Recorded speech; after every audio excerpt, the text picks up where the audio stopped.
നിയമസഭാ തിരഞ്ഞെടുപ്പ് നടക്കാനിരിക്കുന്ന ബംഗാളിൽ ബിജെപി ലക്ഷ്യമിടുന്നത് 160-ലധികം സീറ്റുകളെന്ന് റിപ്പോർട്ട്. ഡൽഹിക്കും ബീഹാറിനും ഒഡീഷയ്ക്കും പിന്നാലെ ബംഗാൾ കൂടി പിടിച്ചെടുക്കാനുള്ള ബിജെപി തന്ത്രങ്ങൾ അണിയറയിലൊരുങ്ങുന്നതായാണ് എൻഡിടിവി റിപ്പോർട്ട് ചെയ്യുന്നത്. അടുത്ത വർഷം മാർച്ച്-ഏപ്രിൽ മാസങ്ങളിലാണ് ബംഗാളിൽ തിരഞ്ഞെടുപ്പ് നടക്കുക. ബീഹാറിലെ വൻ വിജയത്തിനു പിന്നാലെ മിഷൻ ബംഗാളിന് ബിജെപി തയ്യാറെടുക്കുന്നതായാണ് റിപ്പോർട്ട്. കോൺഗ്രസിനെതിരെ മുൻപ് പയറ്റിയ കുടുംബരാഷ്ട്രീയം മമതയ്ക്കെതിരെ പ്രചാരണായുധമാക്കാനാണ് ബിജെപി നീക്കം. തൃണമൂൽ കോൺഗ്രസ് നേതൃത്വത്തിനെതിരെ അതൃപ്തി പ്രകടിപ്പിക്കുന്ന നേതാക്കളെയാണ് ബിജെപി ലക്ഷ്യം വയ്ക്കുന്നത്.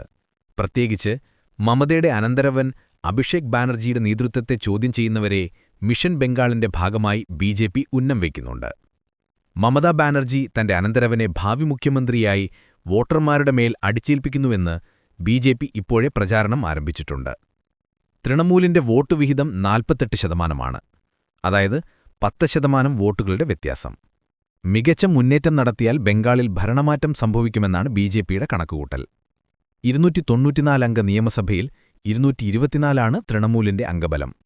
മമതാ ബാനർജിയുടെ വലങ്കൈയായിരുന്ന സുവേന്ദു അധികാരി നന്ദിഗ്രാം മണ്ഡലത്തിൽ മമതയെ തന്നെ ബിജെപി ടിക്കറ്റിൽ പരാജയപ്പെടുത്തിയിരുന്നു.